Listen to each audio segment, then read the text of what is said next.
وسهلا بحضراتكم. النهارده جاي ومعايا تقرير للاعب محمود عبد المنعم كهربا، وده مصنف من المهاجمين الاوائل في مصر، وبيسدد ضربة الجزاء في وسط المرمى. اقول لك عادي بتحصل مع احسن مهاجمين العالم، بيضيعوا ضربات جزاء واسهل من دي بكتير بكتير جدا كمان. انفراد صريح بالمرمى وبيتخلص من حارس المرمى وبيبصيها للمدافع في رجله. اقول لك سوء حظ، اقول لك الكوره مش ماشيه معاه، اقول لك الكوره معنداه، كل ده وارد. كل ده وارد، ما يكونش اليوم يوم والكوره ما راحتش في الحته اللي هو عايز يحطها فيها، عادي جدا تحصل مع اي مهاجم. لكن كوره زي دي مصطفى فتحي بيستخلص الكوره وبيلعبها باتقان بالعرضيه دي والمرمى خالي تماما من الحارس ويحطها بالشكل ده، اقول لك ده مش مهاجم وده مش هداف. لان كوره زي دي معموله بالاتقان ده وبالروعه دي، اقسم بالله لو حارس مرمى هو اللي داخل يتصرف هيتصرف احسن من كده ويحرز منها هدف. عمر جابر بيحط له كوره على ال6 يارد، معهوش حد تماما، خالي تماما من الرقابه، ولا حد بيضايقه ولا مدافع بيزقه ولا بيلتحم معاه. عايز ايه تاني؟ فرصه اسهل من كده ممكن تخلص مباراه. هتجيلك كام فرصه في المباراه زي كده؟ ده حتى يعني منتهى الانانيه. لو انت مش ضامنها بصيها لزميلك، لو انت مش ضامنها بصيها لزميلك. وكوره زي دي كوره عرضيه على راسه والجون خالي تماما، فاضي تماما، ومش عارف يحطها جوه الجون. زميله ما طمعش في الكوره وريحها له عشان هو جاي بوشه يحطها في المدرج اعلى حارس المرمى.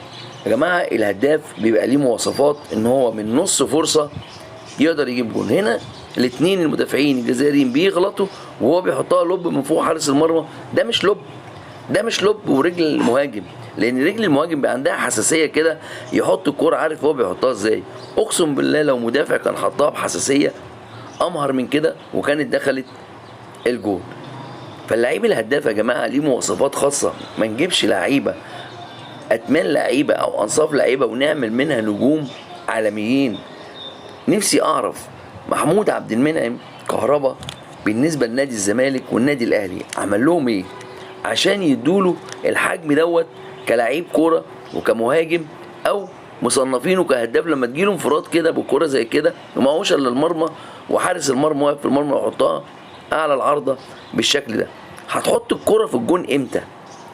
اخرج لك بقى الجون واخرج لك اللعيبه واخرج لك الناس كلها واخرج لك الجمهور عشان تحط الكوره في المرمى. هنا هو مع النادي الاهلي اجاييه هيديله كوره هترتد من المدافعين وتجيله على صدره متهيئه. بص اجاييه، بص اللعيبه، بص المدافع بيصلحها له ازاي، بص بص بص بص بص بص. رعونه، رعونه في التهديف.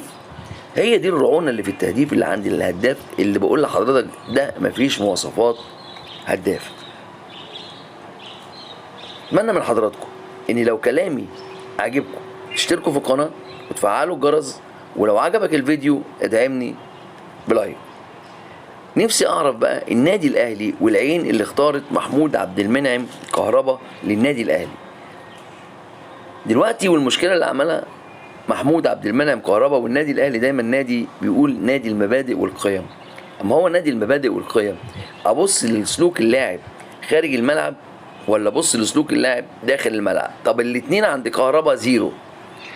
خارج الملعب سلوكه حدث ولا حرج، كان بيشتم الجماهير وبيتف عليها في نادي الزمالك وبيشتم الاداره وبيشتم اللعيبه، وتلاقيه تاني ماتش اساسي في المباراه وفي التشكيل ومحدش كان بيقدر يقعده.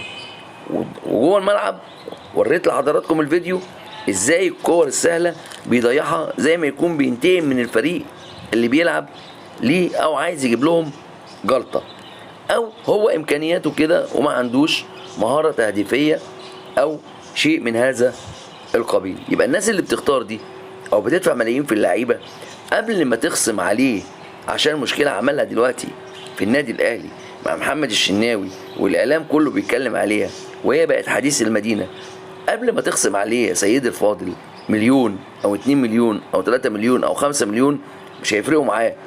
قبل ما تخصم عليه مليون او جنيه واحد اخصم قدهم 20 مرة على اللي فكر يجيب كهربا للنادي الاهلي. واللي فكر يجيب كهربا للنادي الاهلي ده المفروض يتحاسب حساب عسير، والحساب هو ان كهربا يمشي واللي جابه يمشي، الاتنين يتحاسبوا بنفس الطريقة دي لو في مبادئ ولو في قيم في النادي الاهلي زي ما بقول لحضراتكم كده. وشكرا.